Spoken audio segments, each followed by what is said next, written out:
Experience the beauty and emotion of Lent and Easter with Christianity Today's newest devotional, Easter, in the Everyday. Thoughtful readings from a variety of pastors, theologians, and writers invite you into the emotional stages of Christ's journey, from humility to hope to love. Beginning on Ash Wednesday and ending at Pentecost, this digital devotional is perfect for individual or group study. Get it today at orderct.com/Easter24. Hey, this is Kat, and you're listening to Holy Curiosity. Before the episode starts, I wanted to acknowledge the heaviness of the story we're covering in this miniseries. If it's troubling to you, you may want to know more, want to go deeper. You can find a free PDF listener guide on my website. While you're there, you can share feedback, ask questions, and get more information on future episodes. Just go to katarmstrong.com/podcast, or you can find the link in the show notes. Let's jump in. This is CT Media.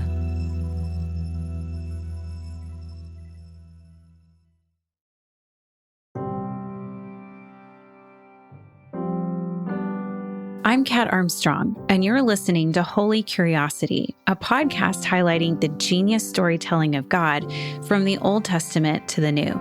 Each week, we'll explore storied connections threaded throughout Scripture. My hope is that these stories will spark a holy curiosity in your own faith, because once you see these connections, you can't unsee them. God wastes no person, place, or thing.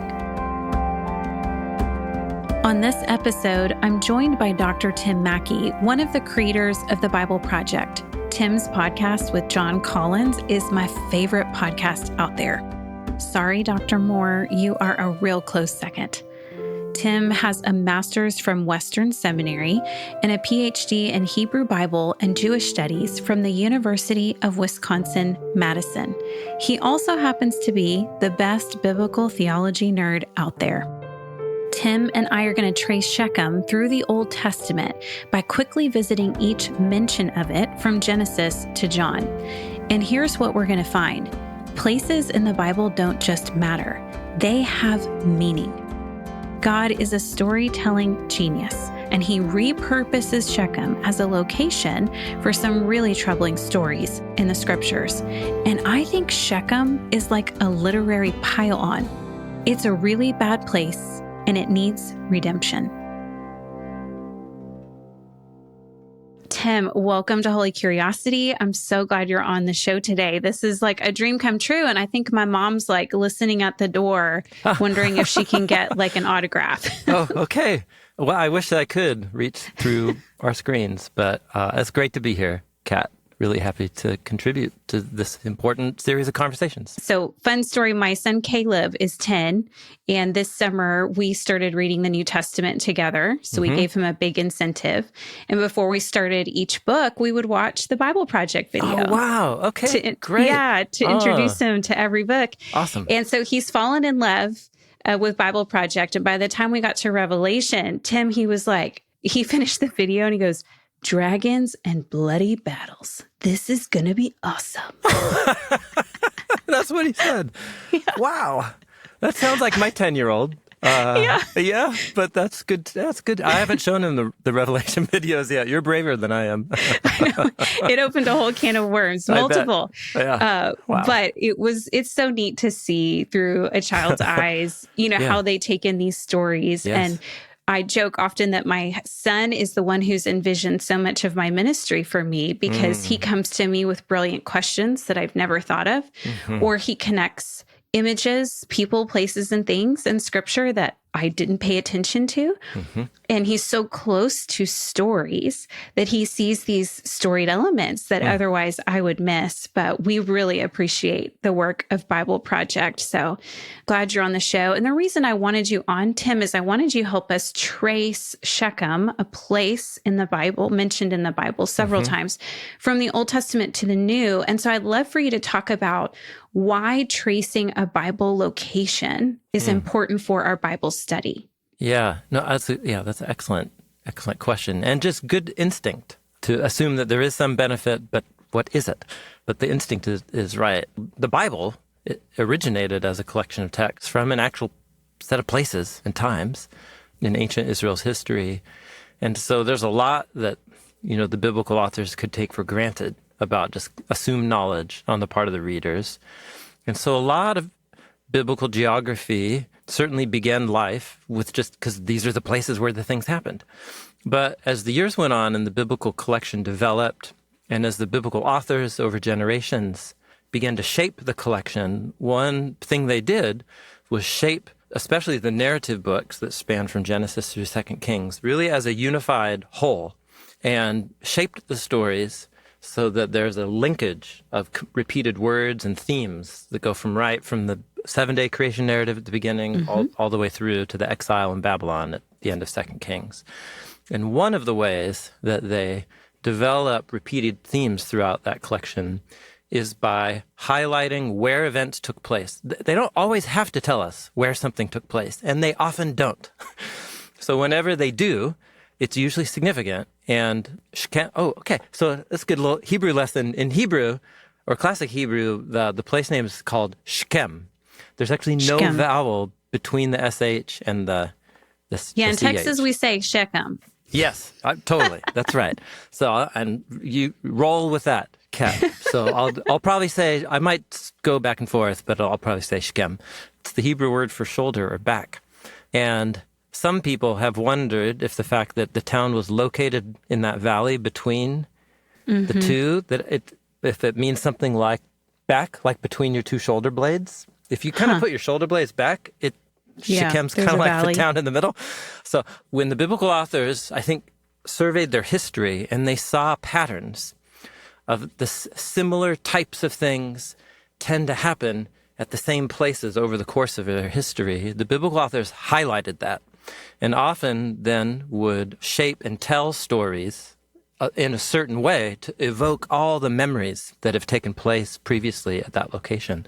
And so really places become amazing symbols full of the significance that every event kind of loads it. And you're kind of assumed to know that. So famous ones, of course, are like Jerusalem or Mount Sinai. But actually, Shechem is one of them. It's sort of like the sleeper in the group. You don't know that it's actually really important. And there's an important thread of key events that happened at Shechem that give it a particular feel. Maybe it might be the vibe like if you put yourself in the mind of a movie director, and every time there's a key location, you maybe have a certain lighting, or the musical score has a certain melody or notes, and you get the feeling of that place. It's very similar to how Shechem works. It almost feels as though these geographical locations in the text become characters themselves or function like characters because they get developed over time. Yeah. When they appear, you keep saying highlighting. For me, it's like they're zooming in and zooming out and zooming in. It's good. And it's just as if I were to visit Nashville for the first time and say, what else has happened here in Nashville? What's happening now, but also what has happened here before, and learning the history of this place. Yeah. And until I took a trip to the Holy Land and stood in modern day Samaria, I didn't put any of these things together. I think I had to be in a physical location and ask myself, what else has happened here? Yeah. And that's why I put these two women together, Dinah and the woman at the well. Yes. Excellent. Otherwise, I never would have connected their stories. Yeah. Isn't that interesting? So you could have, before ever having visited there, just because they're both in the same collection. I mean, there were centuries of history and events that took place there, and just a handful, right, are included, about a dozen or so, in the biblical story. So even that tells us there is a reason why these are the stories that have been brought up and why they're all linked together. But they're linked together in what might seem to us like strange ways, where we're like, what does that have to do with that? But it's all linked together in a significant way. Well, let's link them up. Let's talk about the first mention. I don't know that we have time for all of them, but let's definitely talk about Genesis 12. Yes. Abram builds an altar to God there. Yeah. So give us some context for this. What's happening? I'm really curious. Yes. So one thing that I think the biblical authors took for granted, maybe in their original setting, is about the topography of Shechem and where it's located, because it's a town located in a valley in between two really tall hills, almost or just a little above 3,000 feet, or like 800 and 900 meters above the town. It has a really striking topography when you're there. And so those two mountains play a key role in the symbolism of it, because mountains and valleys themselves are like types of characters and places in the story of the Bible. And it doesn't mean that they're just making it all up, because oftentimes they just don't describe where things happen. But when they do, it's because they see a connection, the biblical authors, I mean, and they want us to see something there too. So where we're at in Genesis 12 is that after the scattering of the people the Tower of Babel, the people are scattered, and then the author follows one family and genealogy from that scattered family over in the east, Mesopotamia, in modern day, like Iraq. And that family migrates to the west. And then from that family, God calls one of the sons and his wife, Abram and Sarah. And these are the famous lines: I'm going to bless those who bless you, those who treat you as cursed, I will curse, and in you all the nations of the land will be blessed.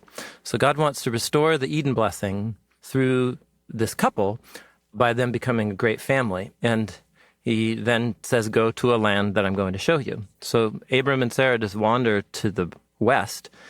And the first place that they arrive, right after God makes that promise, is in Genesis 12, verse 6. He passed through the land to the place of Shechem. And then you're given one more detail about Shechem, that he lands at this tree called the oak of Moreh. And the word Moreh means sight or seeing. It also is spelled with the exact same letters as the Hebrew word for instruction, from which we get the word Torah, God's instruction. So it's interesting. And then there at that tree by Shechem, God appears to him. And this is the first time we're told about like any kind of apocalypse or revelation of God's presence. And there God makes the promise that to that big family that I just promised you about, I'm going to give this land. And so Abram immediately performs an act of surrender. He builds an altar to Yahweh, who became seen to him. So the first thing that happens in Shechem is a promise of blessing and of Eden abundance. God makes himself visible to Abraham, which is astounding, and it's not filled in. Huge. But after the Garden of Eden, the exile of Adam and Eve from the Garden of Eden, where you know that God came in some physical manifestation to walk with his covenant partners in the wind of the day or the cool of the day, you had one little line of Enoch walked with God, and then he was not. Noah walked with God, and now here's God becoming visible. So this is a very rare, personal, intimate manifestation of God's presence, a promise of Eden blessing. And Abram not only responds positively to God's call, which is just like go somewhere that you don't know, but then he performs this act of worship and surrender. So it's just a few little lines, but they're really, really important after the story you've read over the last 12 pages. And you're like, apparently the hope for the human family now lies with this couple, and the key revelation of God to this couple in the land, the first place, was Shechem. So it's full of promise, full of hope, and full of blessing.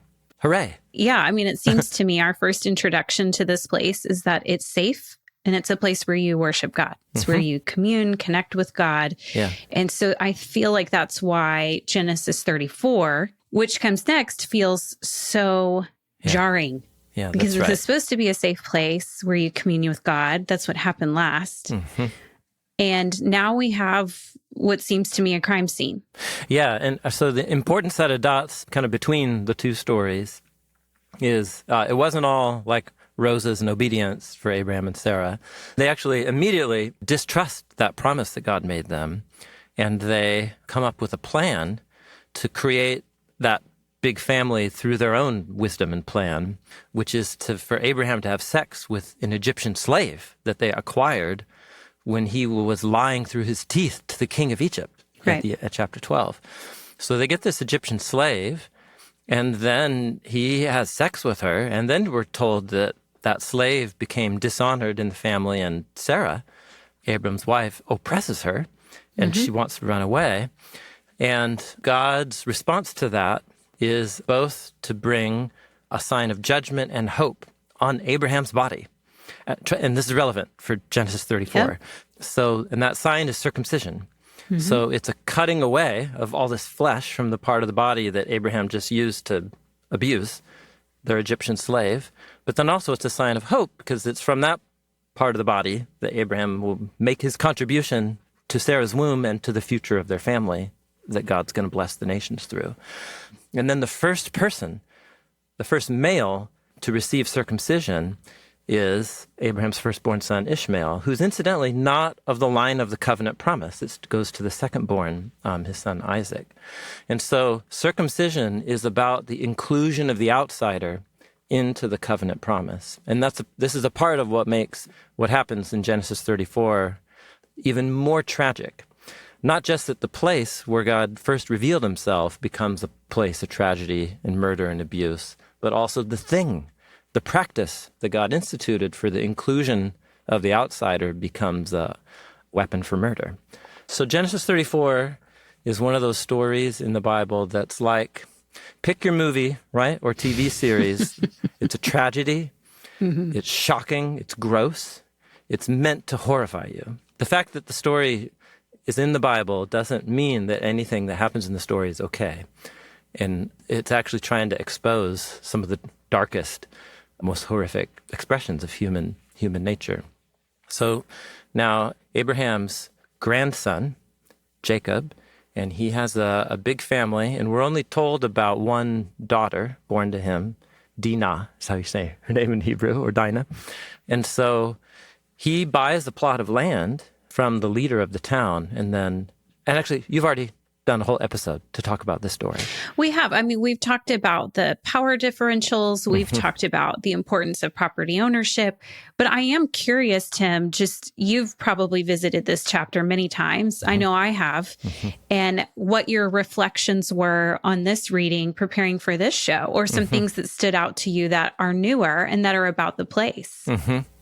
Yeah, well, one has less to do with the place, and it has to do with this pattern that the Genesis narrator is really interested in, is showing how children, and it goes every generation, you watch these stories about kids replaying and intensifying the failures of their parents. Yep. Never identically, never the same, Right. but almost always replaying in some way, but in even worse, more tragic fashion. And it all escalates up to this story. And then a few chapters later, where Jacob's 12 sons, his 10 of his sons betray and sell their brother into slavery, also connected to Shechem. So Yes. two of the most tragic moments of betrayal, near murder, just cold, heartless treatment of other humans, both happen in connection with Shechem. And this is the first one. What's always stood out to me is just that double emphasis that she was attacked by a man named Shechem in a place called Shechem. Doesn't it feel as though you cannot escape this name and this place? And it feels like a double emphasis that by the time you get there, if you've missed it up until this point in the biblical narrative, you're not going to miss it this time. That's right. You mentioned Jacob, and he's a very layered character in the scriptures. I'm not here for a lot of the things that he did. And I also see some redemptive movements in his life that I celebrate. But when we get to Genesis 37, and he thinks that Joseph is dead, his reaction to Joseph's death compared to what appears to be silence of Dinah's rape in Genesis 34 really bothers me. We have a couple of other shows in the series talking even specifically about that with Dr. Diane Landberg and some other folks, but I really want to get your take on some of this. Yeah, it is important that where Jacob last sends his son Joseph off to go visit his brothers where everything goes wrong, he sends him to Shechem. And his brothers actually are not at Shechem. He meets some guy there who says, oh, your brothers are in this place, Dothan, and then he goes there. But in Jacob's mind, where he last sent him and where he last knows where he was is at Shechem, which is crucially important, I think. Also, which tells you that Jacob, in relation to Shechem, had a daughter where something horrible happened to his daughter, and what you hear from him is silence. Whereas his sons get angry and they act with betrayal and murder a whole bunch of innocent people out of their anger. And now here he is sending his second youngest son now to Shechem, and that sets up a whole sequence of events where those same sons act with murderous treachery, not towards outsiders, though, but to their own brother. And when he hears of it, he is not silent. He refuses to be comforted. He grieves for many days. He's broke. His children try to comfort him. Even the treacherous brothers try to comfort him, and he makes a big public show out of it, which doesn't mean it's not genuine, but it does. So the story really wants to contrast explicitly his reaction. So you already observed it, and I'm just adding more fuel to it to say I think the narrator wants us to compare and contrast the two reactions. And in my mind, it's self-evident. The narrator wants us to see the disparity between the two as a realistic reflection of the patriarchal cultural scenario where daughters, especially young unmarried daughters, their only value in terms of cultural capital was to be married off to other men for the exchange for the bride price, economic and social value, functional. And so once Dinah is, as it were, made unvaluable by being raped, she's not of value to him. That's how it works in these cultures. And it seems to me the narrator is highlighting that horrific aspect and outcome of that cultural scenario. And I think it's important to us, it's important for me, I'll forget about us, important for me to recognize when the biblical authors are showing us, exposing severely broken, distorted parts of human nature individually, and then also culturally, like in that a cultural practice, it doesn't mean they're endorsing it by the fact that they're narrating it. You know, when you talk about how it bothers you, I think that is right. Like that's something we're being led to, because this is so not the Garden of Eden ideal. Like we are so far from that. And for a long time, I wondered, like, is that just me and the biblical authors don't think about that? But I am convinced that the biblical authors are trying to bother us because it bothers them too. That's where I'm at currently.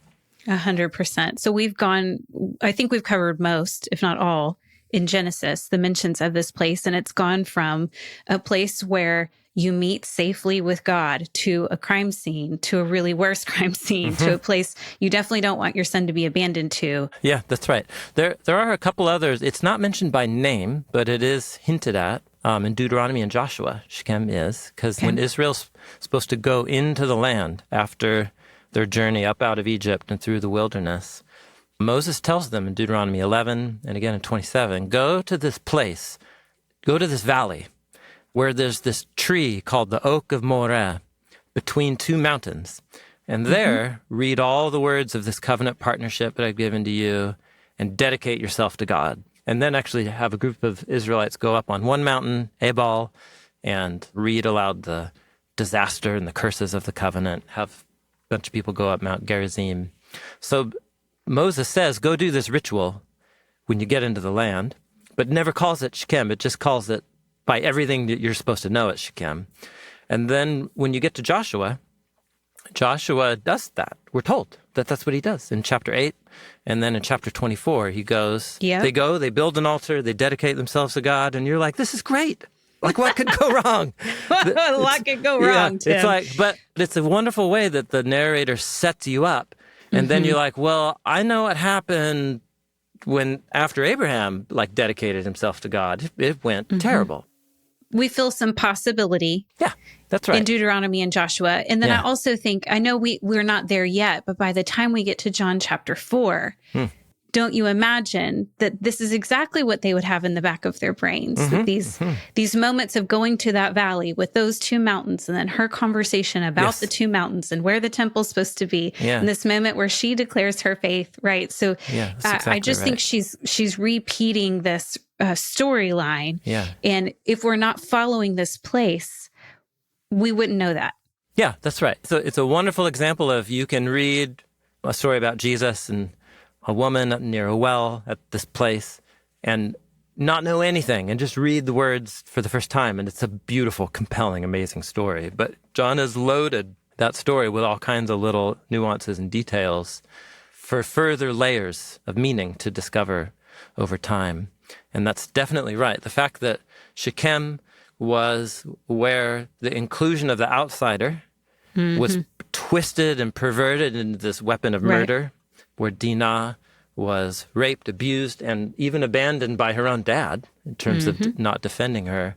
And then the contrast of how Jesus both includes and then deals so empathetically and tenderly with this woman who has been made an outsider by others. It's deeply, deeply powerful. But we have a chance. With Joshua, we have this hope of maybe it's going to be like Genesis 12 all over again, maybe. And then we get to Judges and it's a dumpster fire. It's a dumpster fire of leadership, fires all over the book. Totally. It's a dumpster fire of violence. We have like a brief glimmer of hope in Deborah. But Judges 9, I mean, I get nervous.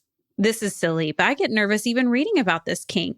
But this king, he's connected to Shechem. He murders 70 of his brothers on the same stone, which to me sounds very bloody. This is not my scene. It's okay to be bothered by the Bible. It actually seems, but in these certain stories, that's the point, is to make us uncomfortable, which by definition means we won't want to move towards it very often. But sometimes there can be value in even inching what is for me, whatever the next step forward, to remind myself of what's also true and real, even if I want to avoid thinking about it. That's a part of the balance, I guess, of what the Bible's trying to offer us.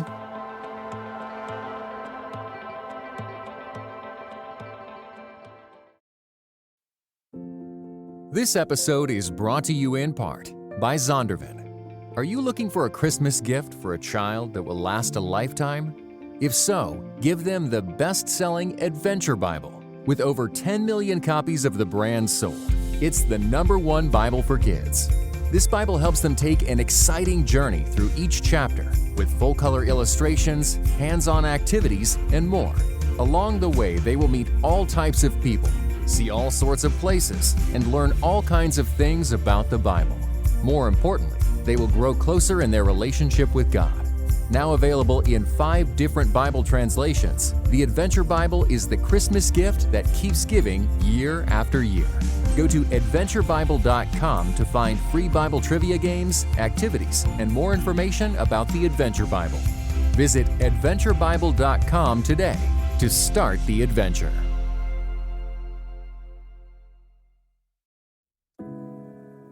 This episode is brought to you in part by Beyond Ordinary Women Ministries, which prepares Christian women for leadership. At BOW, we believe that every woman is a leader because she influences someone. So, whom do you influence? Do you mentor a woman? Serve in the workplace?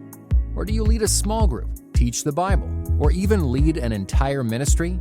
No matter who or how many you influence, our free online resources will help equip you. Our videos, podcast episodes, and articles from experienced women leaders will encourage you and perfect your leadership skills. They offer wisdom for dealing with ministry pitfalls, current biblical issues, health for your own soul, and insights for shepherding others well. In addition, BOW offers Bible studies designed to connect women of multiple generations. They provide a challenge to both women new to the Bible and those wanting to dig deeper. Be our guest and browse all of our free resources and low-cost Bible studies at beyondordinarywomen.org.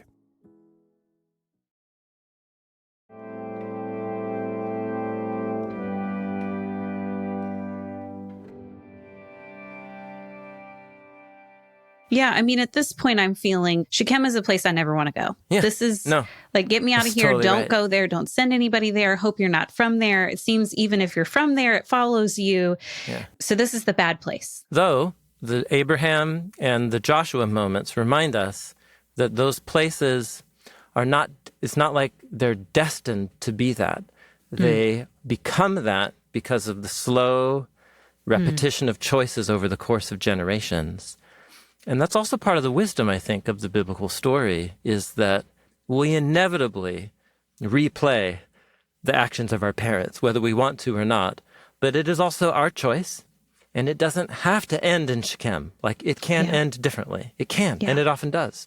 But it always is the result of a choice. It's not like we're fated to be that. And that's the paradox of Shechem. It's so rich. I mean, what a profound conversation we're having just by tracing, this place through the Bible. It does feel faded to me at this point in the story. It wasn't until I got to John that I felt like I can finally take a breath. Yes. I can finally release this tension that I have felt for so long, thinking, get me out of this place. Why would he ever go to this place? What was he doing here? Yeah. And I do feel like it disrupts this long narrative that's been building.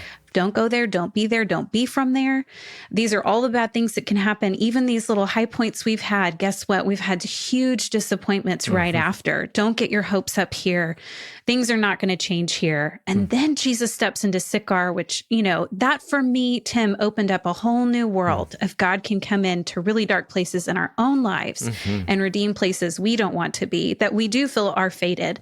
And I think anyone who has the kind of background I do, where you feel like things just chase you or chase your family members, or it's like you're going to end up being a statistic. Jesus showing up in these places, manifesting himself in a special way, is so meaningful because of all the other things that have happened in this place in the Bible story. But I'd love to get to 1 Kings 12. Yeah, so 1 Kings 12 is about the son of the famous King Solomon. Solomon had a high point. Instantly, God appeared to him in a vision at a tree, and he built an altar too and made sacrifices like Abraham and asked God for wisdom to be a wise king. And he kind of did until he didn't. Yeah. And then he went the same road as Gideon and accumulated lots of wives. And the birth of his son, and his son is crowned king at Shechem. So the important background detail is that the tribes of the 12 sons of Jacob, like all that stuff that happened, like they became the 12 tribes. And there was always a very loose cohesion to the tribes.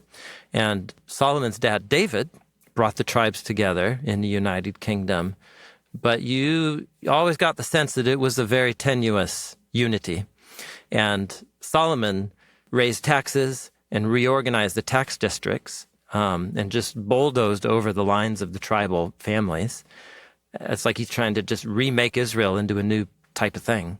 And so the moment that Solomon dies, the fractures are all right there. And so Rehoboam makes a wise move. He goes up into the heart of his neighboring northern tribes, brothers' tribes, and he has crowned king right there in the middle of them. And you could say that's potentially a savvy move. It's sort of like not having your inauguration as president in this Washington, D.C. It's like going to all the... It seems like a good political move to me. It's like go to the states that didn't vote for you and then go have your inauguration there and make real efforts, But the first thing is that all these other leaders from the other tribes come from him and say, listen, your dad had raised taxes a lot.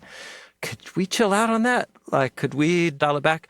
And he doesn't listen to the wisdom of his elders. He listens to the wisdom of his idiot college buddies. But essentially what he boasts is he's like, you thought my dad was a big deal. I'm an even bigger deal.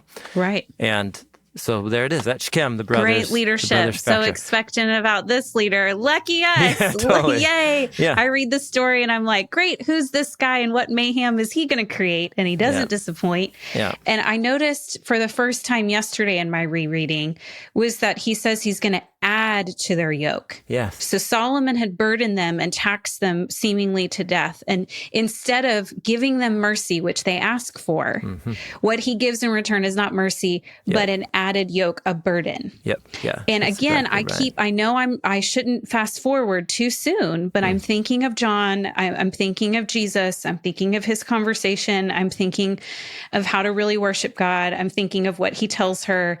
But these burdens increase. It's another father-son multi-generational moment where you're watching the son replay and intensify the sins of the father. To me, that's one of the most prominent themes connected to Shechem is the way that parent-children dynamics are being emphasized there. It's as if the story of the Hebrew Bible is trying to tell us that we are, apart from God, intervening in some really, really intense way, we're done for. And Shechem is one of the main ways that gets communicated. Yeah, I mean, by the time we get to Jeremiah 41, it's just hard for me to keep the details straight. Yes, but I what know. I think I understood is that a group of men from Shechem come to a place where their leader has been murdered. They don't know it yet. They get attacked. They're killed, and then they're thrown in a cistern, which becomes like a mass grave. Yes, yeah. And that summary right there is putting it lightly in terms of the elements of betrayal and deceit at work. So this is in Jerusalem after Babylon has already conquered the city. They've already taken a whole bunch of Israelite leaders in exile to Babylon. Then they've set up a puppet king, a guy named Gedaliah, which means Yahweh is great. And the Babylonians put this guy, Gedaliah, in power. And all these people are trying to tell him, you're not a popular guy. Like, there's a lot of people who don't like you that think, because you work for the Babylonians. And so... Yeah, it's not going to happen. I'm so sorry. Like, stop trying to make fetch happen. It's not happening. Yeah, that's totally right. And we're told he won't listen to them. And so this guy named Ishmael, and we're told that he's from the royal seed. So the kingship that just got dismantled by Babylon, and all the Jehoiakim is the king's name, got hauled off. And so, but there's a loyalist to the line of David still in town. It's this guy named Ishmael. And Ishmael looks at that puppet king working for Babylon, and you can just start to see how it's a political assassination. And so, but here's the thing is he doesn't just assassinate the puppet king. He assassinates everybody in the whole court that day, in the royal court. So tons of people. And then there's what we're told is 80 men came from Shechem. And what that means is they're not Jerusalemites. They're actually from those neighboring tribes up to the north. They're like their brothers. And they don't even come down to cause problems. They come down in a state of ritual mourning to just grieve that Yahweh's house has been destroyed and that they can't offer right sacrifices there anymore. They come to worship like Abraham did. And this guy Ishmael is so paranoid that they just arrived into town, he just slaughters them all. But there's 10 who say, we have some stuff buried in a field, like a bunch of silver and gold. They basically buy their lives for silver and gold. And then we're told that Ishmael throws the bodies into a pit. Now, there's a whole bunch we don't have time, but there's all these echoes throughout the story here showing how this is another, many generations later, replay of what Joseph's brothers did to him. That's right. Because they're both throwing him in a pit, trading life for silver and gold. And also, the people that Joseph's brothers sold him to are Ishmaelites. And now here's Ishmael. And it's all these creative inversions. But also, doesn't it feel like, oh, wait, this is also like King Abimelech. We've got a similar amount of people dying. Absolutely. You know, and then the Ishmaelites, and that's connected to Genesis 37 and Joseph and the slave trade and all of this. And I just started seeing, wait a minute, so we end the Old Testament. Shechem has gone through some ups and downs, and it ends with not even the people who are trying to be loyal, who leave it to come, they get killed. So not only do you not want to go there, you don't even want to be from there. From there. That's exactly That's what it feels like to me. Yeah. Yeah. And it also feels like whatever hope we had of Genesis 12, by the time you get to Jeremiah 41, forget about it. Yeah. The best you're going to get is a cistern, it's a grave. And then I feel like the very next thing we get is a story about another cistern or a well. So are the words, I know we're jumping from Old Testament to New. Yeah, but good. I just couldn't, it was like cistern just kept rising out of Jeremiah 41 before I went to John chapter 4. Yeah, that's great. So the difference between a cistern is it's a big hole in the ground for collecting water, which is why it's just the Hebrew word bor, which means pit. However, a well, usually is there some fresh water source, deep down underneath there. But the Hebrew word for well with a freshwater source is be'er. So it's spelled with two of the same letters. Bor is pit or cistern. Be'er is well. And I'm actually just looking here, reminding myself of the word that John uses. He uses a Greek word pege, which is going to be like spring or well. But again, biblical authors often link stories together through word plays or puns, way more often than our English translations can show us, because it's in a different language. So we have the pit or cistern that Joseph was thrown into on his mission to meet his brothers when he was betrayed by his brothers, who replayed the sins of their father. Like, that was all in connection with Shechem. Now here we have these brothers coming from the north who are betrayed and murdered by a guy named Ishmael, who's of the line of David, who was the dad of Solomon, the father of Rehoboam. I mean, all of a sudden, all of them connect together. Yeah. And then the 70 men who were murdered connect to the 70 men that my dad as king, Abimelech, murdered. So somebody really wants us to actually thread together all these stories within the Hebrew Bible. And, of course, Jesus almost certainly actually met this woman at a well. But the fact, we didn't have to be told that information. The water is the main point of the conversation, but as we know, the biblical authors could have left out that part and just started with his knowledge about her previous marriages. Like, it could have started there. So the fact that John would take time, paint the location, where, paint the well, the conversation about the well, and that it's about a southerner, Jerusalem, right, of That's right. Jesus, and then a northerner or a Samaritan woman. This is all activating all the main themes, isn't it, that we've come across. Now let's ponder the multi-generational piece here. Tell me how that strikes you in this moment. Well, by the time I get to John 4, and he says Jesus had to go there, and we know that Jesus doesn't have to do anything. It makes me well up with tears even now. And I've written about this. I've preached about this a million times. But that Jesus chooses in a very short amount of time that he has to do ministry on earth to make a point to go to this place that would have had all of this history, all these hard things happen, and redeem the place into a place where you again can meet God, and it's safe, and the outsiders are welcome, and you don't get stuck in the cistern. You don't even need to pull water from it. The water comes from you now through the Spirit. Just there's so much there. But the first line in John 4 of Jesus having to go there, and knowing what purpose, what intention he had to get to her to have this conversation. And as a woman, Tim, I see lots of layers of the way women have been treated in this place. Women talk. We know how women are treated in certain places, institutions, in certain churches. And you have to imagine that someone like the woman at the well, if she knew this hot topic of the day, and she could recognize that he might be the Messiah, and she had all these really theologically astute questions for him, she, of course, knew the history of this place and how women were treated. And I know I'm making some huge jumps, and I know there's a lot of time, but I feel like there's so much power in Jesus showing up to Shechem, Shechem, this horrible place, the bad place. Yeah. And now he's here. And I think that he's doing a lot of things in that conversation with her, but I also think he's showing that location, that geographical location, that he can even redeem the stories of the past through his presence. And it's culminating towards some sort of hope and redemption.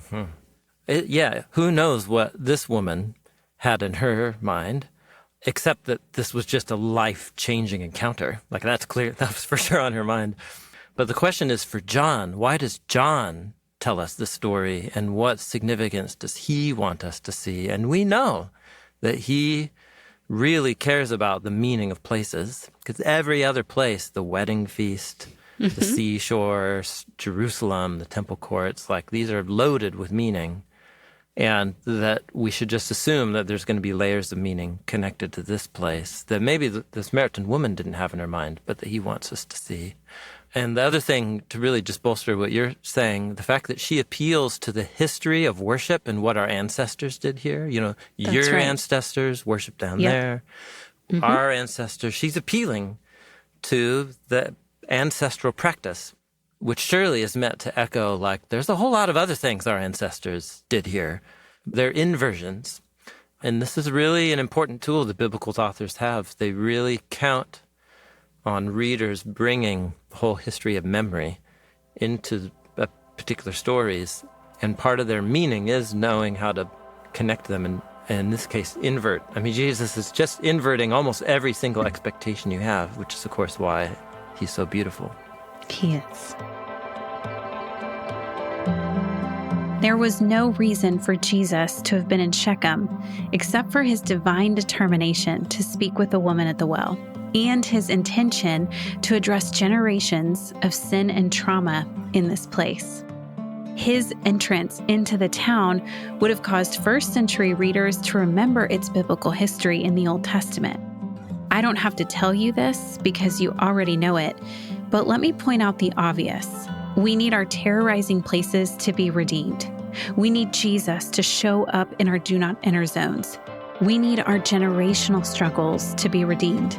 And I think that's exactly why Jesus showed up in Sychar in John chapter 4. If you've got a Shechem, if you've got a Sychar, you are not alone. I do too, but Jesus is with us there. Here's what we're going to do in the next episode. We're going to experience some relief. This has been heavy so far, but trust me, things are about to unlock in the scriptures, and they're going to unlock some things in your soul too. We're going to look into the Samaritan woman's story in John chapter 4, and we're going to have some scholarly help to do so. Doctors Lynn Kohik and Jackie Reese are going to join me in the next episode. Lynn's chapter in the book, Vindicating the Vixens, changed my life, and I know what she has to say is going to change yours too. Jackie was featured in the first episode of this series, and her work inspired my own. That's all for me today. Until next time, stay curious, y'all. Holy Curiosity is a production of Christianity Today. The executive producers are Eric Petrick and Mike Cosper. Leslie Thompson is our producer. Our associate producer is Mackenzie Hill. Audio editing is done by Kevin Morris. Go deeper with me on Instagram at CatArmstrong1 or on my website, catarmstrong.com.